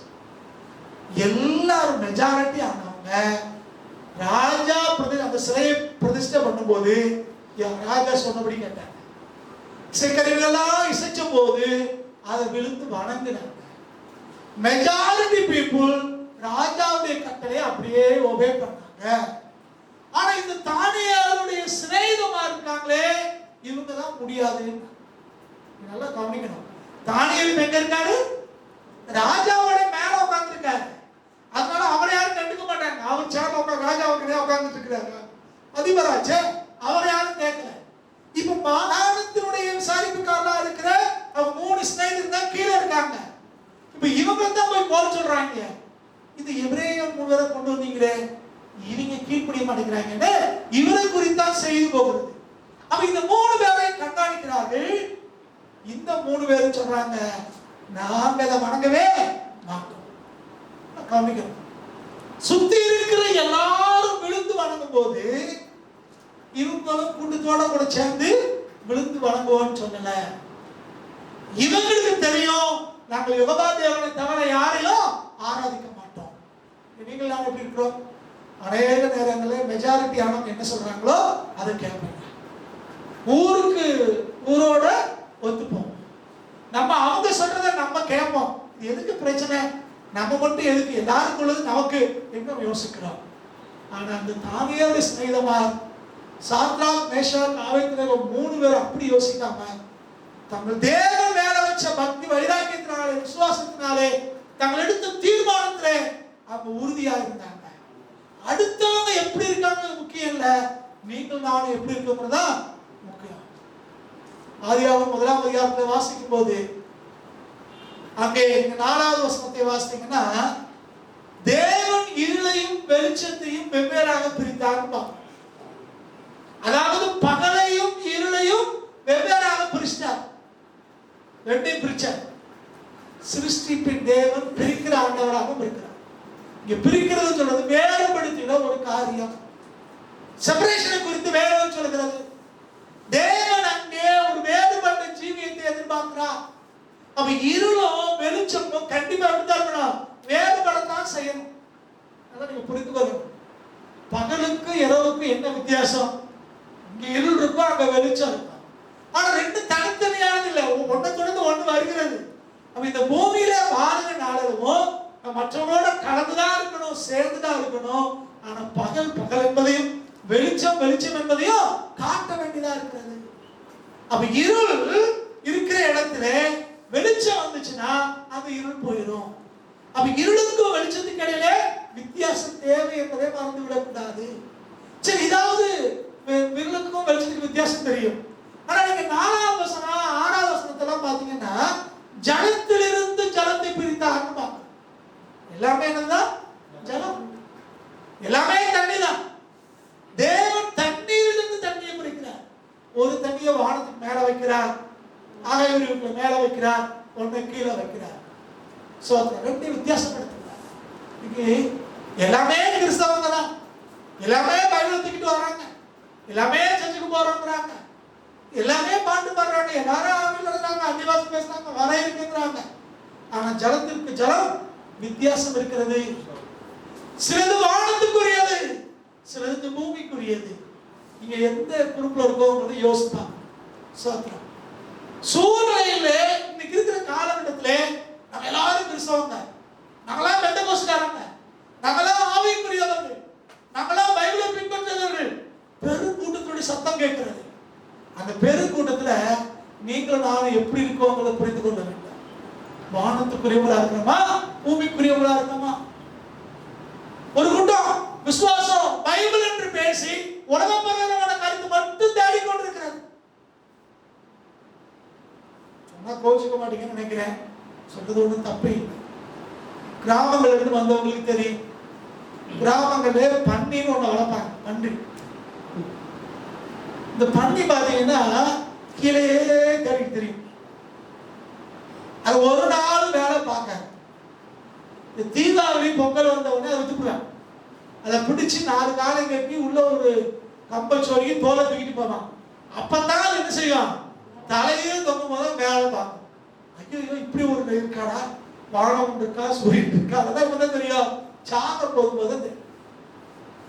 அது கடைசி நிமிஷத்து வரைக்கும் அது மேல பார்க்கவே பார்க்காது, கீழே தான் தேடிட்டு. இன்னைக்கு ஒரு ரூட் இப்படிதான் இருக்கு. எல்லாம் பூமிக்குரியதான். பேரு, புகழ், பணம், சொத்து, சுகம், இதுக்கு தான் ஓடி அலையுது. நீங்க அந்த கூட்டத்தோடு இருக்கும்படி தேவன் உங்களை தெரிந்து கொள்ளவில்லை. வானத்துக்குரியவனாய் ஆவிக்குரியவனா இருக்கும்படி தேவன் உங்களை தெரிந்து கொண்டிருக்கிறார். ஆபிரகாம் அழைச்சிட்டு போய் கர்த்தர் அங்க மணலை காட்டினார். சந்ததிய இந்த மணலை மாதிரி மாத்தினேன். ஆனா அதுக்கு முன்னாடியே சொல்ற, ஆகாயத்தை பாரு, நட்சத்திரங்களை பாரு, இதை மாதிரி மாத்தினேன். ஒரு கூட்டம் வானத்துக்குரியது, ஒரு கூட்டம் பூமிக்குரியது. நீங்க எந்த கூட்டத்தில் இருக்க விரும்புறீங்கிறத முடிவு பண்ணி கொள்ளுங்கள். ஆனால் பூமிக்குரிய கூட்டம் தான் அதிகமாய் தருகிறது. மெஜாரிட்டி பீப்புள் அவங்களா இருக்கிறாங்க. அதே அவங்க எண்ணிக்கையில் அதிகமா இருக்கிறதுனால நம்ம அவங்க பின்னால போயிருவோமா அப்படின்னு யோசிக்கிறாங்க. நரகத்துக்கு போற கூட்டம் எப்பவுமே அதிகம் தான். பைபிள் அப்படிதான் சொல்லியிருக்கு. நீதிக்கு போற வாசல் தான் எப்படி இருக்குமா, நெருக்கமா குறுகலா இருக்கும். அது தேடி கண்டுபிடிச்சு போறது கஷ்டம். ஆனா பாதாளத்துக்கு போற வாசல் விசாலமானது. அது ஒரு கண்டிஷன் கிடையாது. ஆடி பாடி குதிச்சு நம்ம இஷ்டப்படி எப்படி வேணாலும் போகலாம். ஆனால் நீதிக்குள்ள பாதை, பரலோகத்துக்கு போற பாதை, நித்தியத்துக்கு போற பாதை, சத்தியத்தின் பாதை நெருக்கமானது, கஷ்டமானது, சில நேரங்களிலே கண்ணீரோட வைக்கிறது. ஆனாலும் அதன் முடிவு ஆசீர்வாதம், அதன் முடிவு ஜீவனும் சமாதானம். மனுஷனுக்கு செமையாய் தோன்றுகிற ஒரு வழி உண்டு. மனுஷனுக்கு செமையா தோன்ற வழி உண்டு, இல்லைன்னு சொல்ல உண்டு. ஆனால் அந்த முடிவோ மரணம். கர்த்தர் நமக்கு முன்னால வாழ்க்கையை வச்சிருக்காரு. ஜீவனே ஜீவன் பக்கமும் ஒரு பக்கம் மரணத்தை வைத்திருக்கிறார். ஜீவனானாலும் மரணமானாலும் நம்முடைய நாவின் அதிகாரத்தை தேவன் கொடுத்திருக்கிறார். எதை உச்சரிக்கிறோம், எதை அறிக்கையிடுகிறோம், எதை தெரிந்து கொள்கிறோம், அதை பொறுத்து நம்முடைய எதிர்காலம் அமைய போகிறது. அவர் ரொம்ப கவனமாய் நீங்களும் நானும் இருக்க வேண்டிய கவனம் இருக்கிறோம். மெஜாரிட்டியை நோக்கி அல்ல, வேத வசனத்தின் அடிப்படையில இன்னைக்கு நீங்களும் நானும் வாழ வேண்டியதாக இருக்கிறோம். அடுத்த 6வதாக ராஜா இருக்கிற பொற்சிலையை பணிந்து கொள்கிறோம் சொன்னா அதன் சிலையை மட்டும் வணங்கல, அதை நிறுத்த அவருடைய தெய்வத்தை வணங்குகிறோம் என்று பொருள். நீங்க நல்லா வசந்த புரிந்து கொள்ளணும். சில பேர் என்ன சொல்றாங்க, தலைவர்கள் சிலைக்கு மாலை போட்டா தப்பு இல்லை, செத்து போனவங்க படத்துக்கு மாலை போட்டா தப்பு இல்லை, அவங்கள போய் கும்பிட்டா தப்பு இல்லை என்று இன்றைக்கு ஒரு கூட்டம் பேசிக் கொண்டிருக்கிறது. ஆனால் இங்கே தானியேல் புத்தகத்தில் தெளிவாய் சொல்லியிருக்கிறது. நீங்க 3ஆம் அதிகாரம் 9-12 வரைக்கும் நீங்க வாசித்தீங்கன்னா அவங்க என்ன அர்த்தம் பண்றாங்கங்கிறத எழுதியிருக்கிறது. நீங்க வாசிங்க, 9-12 வரைக்கும் மைக்ல வாசிங்க. ராஜாவாகிய நேபுகாத்நேச்சாரை நோக்கி, ராஜாவே நீர் என்றும் வாழ்க. சொல்றது யாரு? ஊர்க்காரங்க சொல்றாங்க. எக்காளம், நாகசுரம், கிண்ணரம், வீணை, சுரமண்டலம், தம்புரு முதலான சகலவித கீத வாத்தியங்களின் சத்தத்தையும் கேட்கிற எந்த மனுஷனும் தாழ விழுந்து பொற்சிலையை பணிந்து கொள்ள வேண்டும் என்றும், எவனாயினும் தாழ விழுந்து பணிந்து கொள்ளாமற் போனால் அவன் எரிகிற அக்கினி சூளையின் நடுவிலே போடப்பட வேண்டும் என்றும் ராஜாவாகிய நீர் கட்டளையிட்டீரே. சரி, இங்க ராஜா என்ன சொல்லிருக்குதோ அவங்க சொல்லிட்டாங்க. அடுத்த சொல்ல வாசிங்க. பாபிலோன் மாகாணத்தின் காரியங்களை விசாரிக்கும்படி நீர் ஏற்படுத்தின சாத்ராக், மேசாக், ஆபேத்நேகோ எனும் யூதரான மனுஷர் இருக்கிறார்களே, அவர்கள் ராஜாவாகி உம்மை மதிக்கவில்லை. நல்லா கவனிங்க, ராஜாவாகி உம்மை மதிக்கவில்லை, அவர்கள் உம்முடைய தேவர்களுக்கு ஆராதனை செய்யாமல், அவர்கள் உம்முடைய தேவனுக்கு ஆராதனை செய்யாமலும், நீர் நிறுத்தின பொற்சிலையை பணிந்து கொள்ளாமல் இருக்கிறார்கள். நீர் நிறுத்தின பொற்சிலையை பணிந்து கொள்ளாமலும் இருக்கிறார்கள் என்றார். குற்றச்சாட்டு என்ன? நீ நிறுத்தின பொற்சிலையை அவங்க வணங்கி இருக்காங்கன்னா என்ன அர்த்தம்? உம்மை மதிக்கிறாங்க, உம்மை சாமியை அவங்க ஆராதிக்காங்க, உம்மை சிலையை வணங்கிட்டாங்கன்னு அர்த்தம். இப்ப உம்ம வார்த்தைக்கு கீழ்ப்படியாதனாலே அவன் உம்ம மதிக்கல, உங்க தெய்வத்துக்கு அவங்க ஆராதனை செய்யல, நீ நிறுத்தின சிலையும் வணங்கல. அப்ப இன்னைக்கு இந்த சிலையை மாலை போட்டு இந்த சிலைக்கு முன்னால கையெடுத்து கும்பிட்டு ஒரு சாதி தலைவனையோ ஒரு அரசியல் தலைவனையோ நீங்கள் நானும் போய் வணங்கணும்னா அதுக்கு அர்த்தம் என்ன? அவங்களுடைய தெய்வத்தையும் வணங்குகிறோம் என்று அர்த்தம். சோத்திரம். கவனிக்கணும். நிச்சயம் நம்ம என்ன பேசுறோம்? அவர் பெரிய தலைவருங்க, நாங்க அவருக்கு மரியாதை செலுத்துறோம், நாங்க அவருக்கு கனதானம் பண்ணோம், அவர் நாட்டுக்காக என்னவெல்லாம் செஞ்சிருக்காரு, அதுக்கு பின்னால ஒரு ஆவி இருக்கிறது, அதுக்கு பின்னாலே ஒரு தெய்வம் இருக்கிறது என்று இங்க தானியார் நடத்துகிறார்.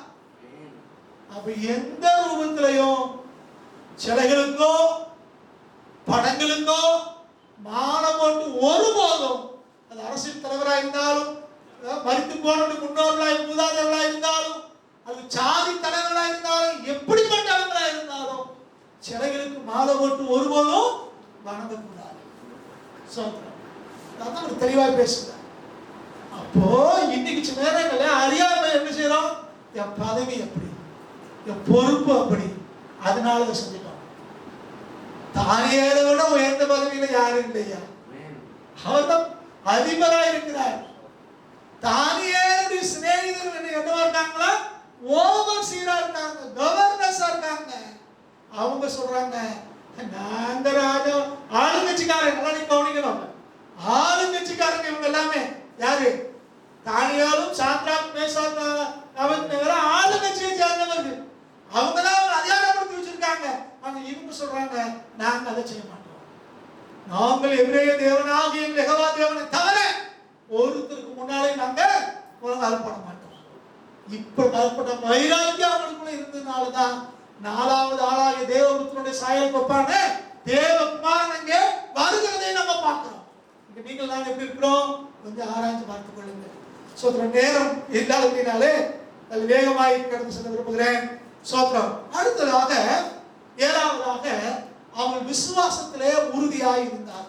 விசுவாசத்திலே உறுதியா இருந்தாங்க. என்ன உறுதியா இருந்தாங்க? ராஜா கூப்பிட்டு விசாரிச்சாரு. அப்ப அவங்க பதில் சொல்றாங்க பாருங்க. 3ஆம் அதிகாரம் 14-18 வாசிக்கிற நேரம் இல்லை அப்படின்னாலே, சாத்ராக் மேஷாக் ஆபேத்நேகோ என்பவர்கள் ராஜாவை நோக்கி, நேபுகாத்நேச்சாரே, இந்த காரியத்தை குறித்து உமக்கு உத்தரவு செல்ல எங்களுக்கு அவசியம் இல்லை. ராஜா சொல்றார், உமக்கு ரிப்ளை பண்ணணும் எங்களுக்கு அவசியம் கிடையாது, உமக்கு பதில் சொல்ல அவசியம் இல்லை. நாங்கள் ஆராதிக்கிற எங்கள் தேவன் எங்களை தப்புவிக்க வல்லவராக இருக்கிறார். அவர் எரிகிற அக்கினி சூளைக்கும் ராஜாவாகி உம்முடைய கைக்கும் நீங்களாக்கி விடுவிப்பார். விடுவியாமல் போனாலும் நாங்கள் உம்முடைய தேவர்களுக்கு ஆராதனை செய்வதும் இல்லை, நீர் நிறுத்தின பொச்சனையை படித்துக் கொள்வதும் இல்லை என்கிறது ராஜாவாகி உமக்கு தெரிந்திருக்கிறது. சொன்ன வார்த்தை என்ன? எங்கள் தேவன் எங்களை விடுவிப்பார், விடுவியாம போனா கூட பரவாயில்ல, நீர் சொல்றதை நாங்க கேட்டு சிலையை நாங்க வணங்க மாட்டோம். எட்டாவது காரியம் பாத்தீங்கன்னா, இவர்கள் தாமதித்தாலும் காத்திருந்தார். எட்டாவது காரியம், தாமதிச்சாலும் காத்திருந்தாங்க. என்ன தாமதிக்கிறது? சட்டம் கொண்டு வருவது கர்த்தர் வந்து தடுக்கிறது. நம்ம என்ன சொல்லுவோம்? இப்படி ஒரு சட்டம் வருது, இது சாத்ராக் மேஷாக் ஆபேத்நேகோ பிரச்சனை வருமே, கர்த்தர் ஏன் தடுக்கல? கர்த்தர் தடுக்கல. அதே போல 3 பேரையும் விசாரிக்கும் போது கர்த்தர் வந்து இடைப்படல. எதிரிகள் போய் குற்றச்சாட்டு ராஜாவை சொல்லும் போது, வழக்கு தொடுக்கும் போதும் ஆண்டவர் தடுக்கல. அவங்களை கட்டிட்டு தூக்கிட்டு போகும்போதும் ஆண்டவர் வந்து தடுக்கல. கர்த்தர் அமைதியாவே தான் இருக்கிறார். இன்னொரு பக்கம் பார்த்தீங்கன்னா, மற்றவங்க நிந்திக்கிறாங்க.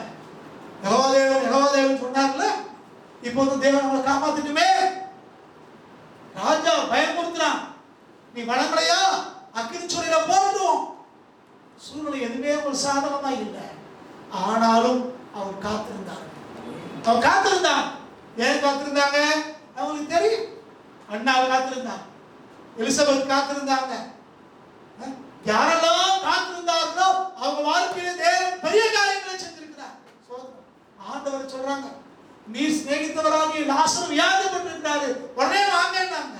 வேதம் சொல்லுகிறது, அவர் இன்னும் தாமதப்படுத்தினார். அவர் இன்னும் அங்கே தங்கி இருந்தார். அதுக்காக செத்து போயிட்டார். அவர் வர்றாரு, வந்தோடனே சகோதரிமார் சொல்றாங்க, நீர் முதல்ல வந்திருந்தீங்கன்னா அவன் ஜாகாம இருப்பாங்கள. மாத்தாலும் மரியாதை குற்றச்சாட்டை வைக்கிறாங்க இயேசு மேல. அவன் இயேசு அறிந்திருந்து அவர் தாமதப்படுத்தினார். ஏன் தாமதப்படுத்தினார்? ஏன் உடனே அவர் கிரியை செய்யல? எல்லாருக்கும் தெரியட்டும், எல்லாருக்கும் தெரியட்டும். முதலே ராஜா சட்டத்தை கொண்டு வரும்போது தடுத்திருந்தாருன்னா இந்த சாத்ராக் மேஷாக் ஆபேத்நேகோ எவ்வளவு பெரிய ஆளுன்னு தெரியாது, இவருடைய தெய்வம் எவ்வளவு பெரியவர்னு தெரியாது. கர்த்தர் தாமதப்படுத்தினார். சட்டம் பண்ணும்போது அமைதியா இருந்தார், விசாரிக்கும் போது அமைதியா இருந்தார், வழக்கு தீர்ப்பு வரும்போது அமைதியா இருந்தார், ஒவ்வொரு காலகட்டத்திலும் அமைதியா இருந்தார், கட்டி தூக்கிட்டு போகும்போது அமைதியா இருந்தார், கொண்டு போய் நெருப்புக்குள்ள போடும் போது அமைதியா இருந்தார். ஆனா நெருப்புக்குள்ள போடும்போது எல்லாரும் நினைக்கிறாங்க அவங்க எல்லாரும் வெந்துக்கு சாம்பலாயிருவாங்கன்னு பார்த்தா நாலாவது நபர் வந்த உடனே அவங்க வேதம் சொல்கிறது அவர்களுடைய வஸ்திரத்துல கூட அந்த அக்கினியுடைய வாசனை வரலையா, தலை முடி கூட கரியும் போலையா.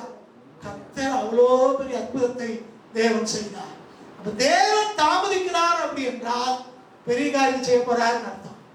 அண்ணாவுடைய வாழ்க்கையை செஞ்சது போல, எலிசபெத்துடைய வாழ்க்கையை செஞ்சது போல தேவன் பெரிய காரியத்தை செய்ய போறாருன்னு அர்த்தம். இன்னைக்கு நீங்களாலும் காத்திருக்க வேண்டும், பொறுமையோடு இருக்க வேண்டும். அடுத்து 9ஆவதாய் நமக்கு வைராக்கியம் தேவை. என்ன வைராக்கியம் தேவை? எங்க தேவனை தவிர வேற எதையும் வணங்க மாட்டேங்க, கர்த்தரை தவிர நாங்க எதுக்கும் முன்னால முழங்கால் பண்ணிட மாட்டோம். இப்படி அவங்க தீர்மானம் பண்ணினால்தான் கர்த்தர் அவங்களை உயர்த்தி வச்சாங்க. 4வது மனுஷனாக உள்ளே வந்ததை பார்க்கிறோம். அன்றைக்கு மகதலான மரியாளுக்கு வைராக்கியம் இருந்துச்சு. பெண்கள், அது வாலிப பெண்கள் தேசத்திலே பயங்கரம் நடந்து கொண்டிருக்கும் போது கல்லறையை தேடி போனாங்க மகதலான மரியாதை பெண்கள். அதனாலதான் இயேசு அவருக்கு தன்னை வெளிப்படுத்தினார். கல்லறையை நோக்கி போன மகதலான மரியாதைக்கு உயிர்த்தெழுந்த இயேசு முதலாவதாய் காட்சி கொடுத்தார். எரிகிற அக்கினி சூளை வரைக்கும் தைரியமாய் போன சாத்ராக் மேஷாக் ஆபேத்நேகோவுக்காக இயேசுவானவர் அங்கே நெருப்புக்குள்ளாய் அவர் இறங்கி வந்தார். நீங்கள் நான் நம்முடைய எல்லைகளை கடந்து இயற்கைக்கு அப்பாற்பட்ட விசுவாசத்தை வச்சு தேவனுக்காக எதனாலும் செய்வோங்கிற வைராக்கியம் நமக்குள்ள இருக்குமானால் தேவன் நமக்காய் வைராக்கியம் பாராட்டுவார். நீங்கள் நானும் கிறிஸ்துவுக்காய் வைராக்கியமா நின்றோம்னு சொன்னா கர்த்தர் அங்கே நமக்காய் அவர் வைராக்கியம் பாராட்டுவார்.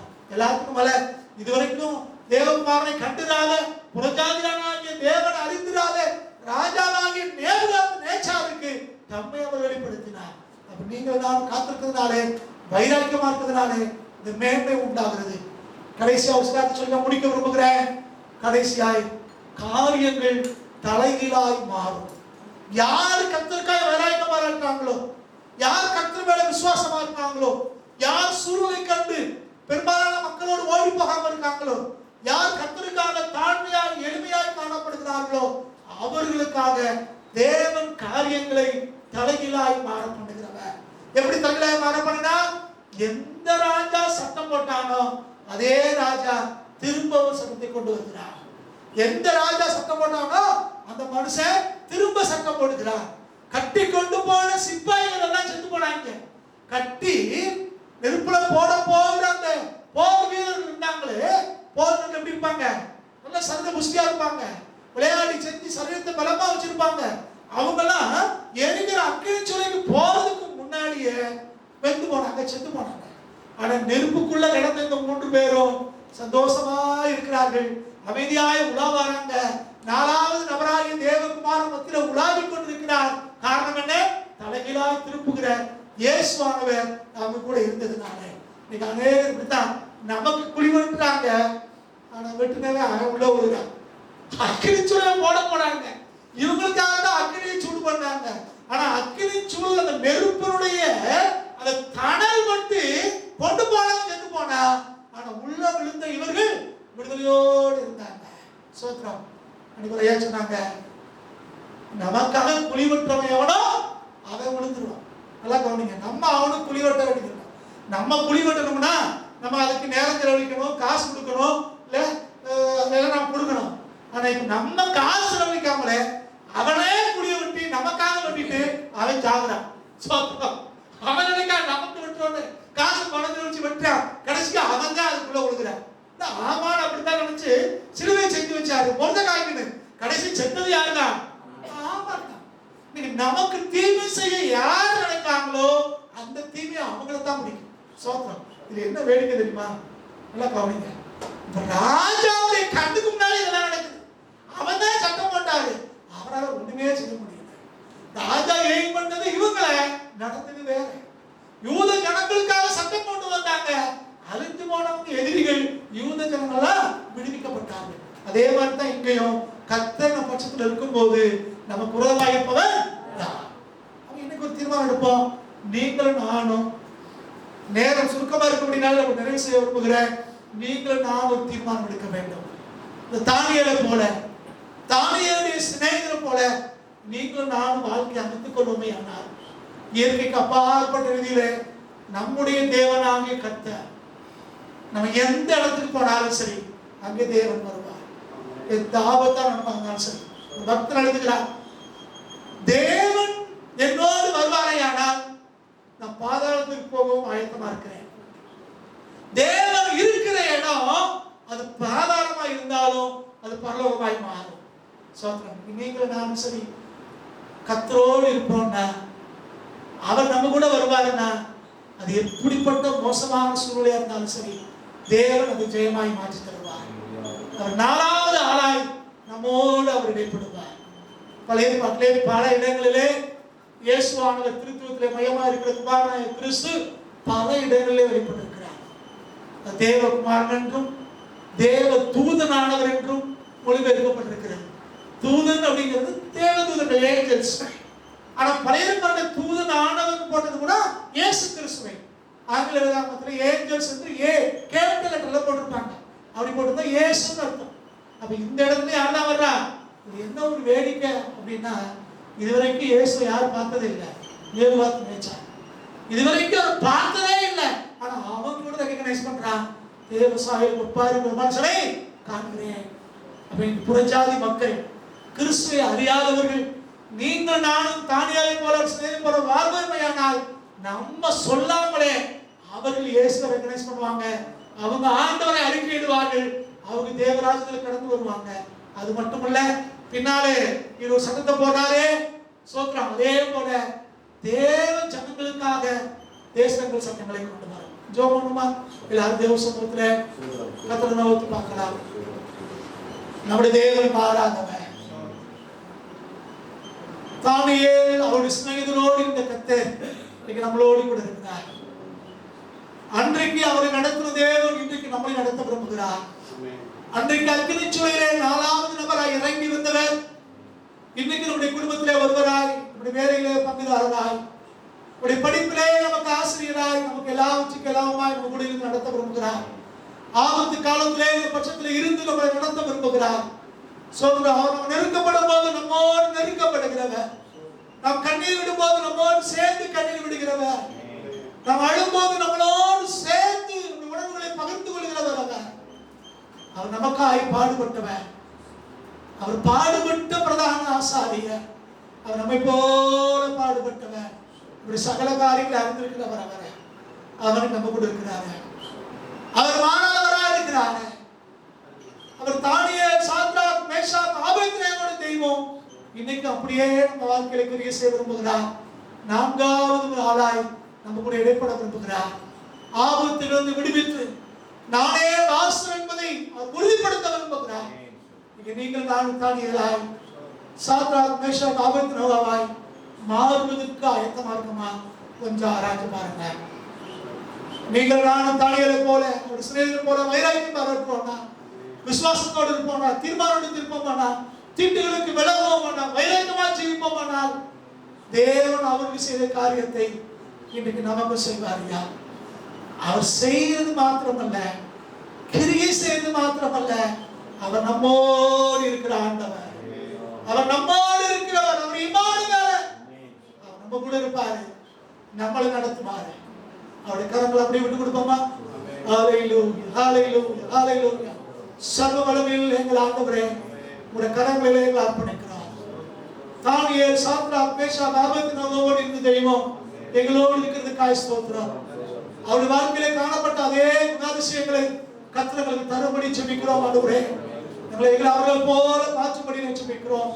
ஆண்டவரே, அவர் பழைய ஏற்பாட்டு காலத்தில் அடிமைகளாக இருந்தாலும் உமக்காக வைராக்கியமா இருந்தாங்களே, அப்படி வாழ்கிற வைராக்கியத்தை எங்களுக்கு தாங்க, விசுவாசத்தை, நம்பிக்கையை தாங்க, உமக்காய் ஜீவிக்க வேண்டும் அந்த ராஜ்யங்களுக்கு தாங்க. ஆண்டவரே, தொடர்ந்து கர்த்தர் நடத்துவீராக. உடைய வார்த்தையை கேட்ட ஒவ்வொரு தேவ மக்களுக்காக ஜெபிக்கிறோம். ஒவ்வொருத்தருடைய வாழ்க்கையிலையும் கர்த்தர் நீர் நிமிஷத்துல இடைப்படுவீராக. ஒவ்வொருவரை தட்டி எழுப்பும்படி ஜெபிக்கிறோம். பெரிய காரியங்களை செய்யும். ஒவ்வொருவருடைய தேவைகளை சந்திக்க ஆண்டவரே. மீண்டும் இந்த தேசத்துக்காக வருகிறோம். எங்க தேசத்திலே கர்த்தர் இடைப்படுவீராக. இந்த கொரோனாவால உண்டாயிருக்கிற பயங்கள் மாறட்டும். வியாதிகள் தேசத்தை விட்டு விலகட்டும் ஆண்டவரே. கர்த்தாவே, அன்றைக்கு ஒரு யோசேப்பு நிமித்தம் முழு இந்திய ஆசீர்வாதத்தை கர்த்தர் எங்கள் நிமித்தமாய் தேசத்துக்கு ஒரு சேவத்தை கொடுக்கும்படியாக ஜெபிக்கிறோம். உங்களுடைய மாற்றுவீராக. விடுதலையோடு ஆராதிக்க உதவி செய்யும்படி ஜெபிக்கிறோம். இஸ்ரவேல் ஜனங்கள் கானானிலே தேவன் ஆராதிக்க வைராக்கியம் கொண்டது போல இந்த நாட்களை நாங்கள் எழுப்பிடிக்க உதவி செய்யும். தொடர்ந்து கர்த்தர் நடத்துங்க. பெரிய காரியங்களை செய்யும். எல்லா கணத்தையும் மகிமையும் துதிகளையும் உங்களுக்கு எடுக்கிறோம். எங்களால் இரட்சகர் இயேசு கிறிஸ்து நாமத்தில் வேண்டிக் கொள்கிறோம் பிதாவே. ஆமென். உம்முடைய பிதாவாகிய தேவனுடைய அன்பும் இரட்சகராகிய இயேசு கிறிஸ்துவின் கிருபையும் பரிசுத்த ஆவியானவரின் சமாதானம் சந்தோஷம் நம்ம யாவரோடும் கர்த்தருடைய வருகை பரியந்தமும் தங்கி இருப்பதாக. ஆமென். ஆத்மாவே கர்த்தரை ஸ்தோத்திரி. எங்களோடவே பரிசுத்த நாமத்தை ஸ்தோத்திரி. என் ஆத்மாவே கர்த்தரை ஸ்தோத்திரி. கர்த்தர் செய்த சகலமானையும் மறவாதே. ஆமென். ஆமென். ஆமென். கர்த்தர் உங்களை யாவரையும் ஆசீர்வதிப்பாராக. மீண்டும் நம்முடைய சபையில் திறக்கப்படவில்லை என்றால் வருகிற புதன்கிழமை மாலை தரிசனையிலையும் ஞாயிற்றுக்கிழமை காலை 10 மணிக்கு இந்த ஆன்லைன் ஆராதனையிலையும் நம்ம சந்திப்போம். கர்த்தர் உங்களை ஆசீர்வதிப்பாராக. ஆமென்.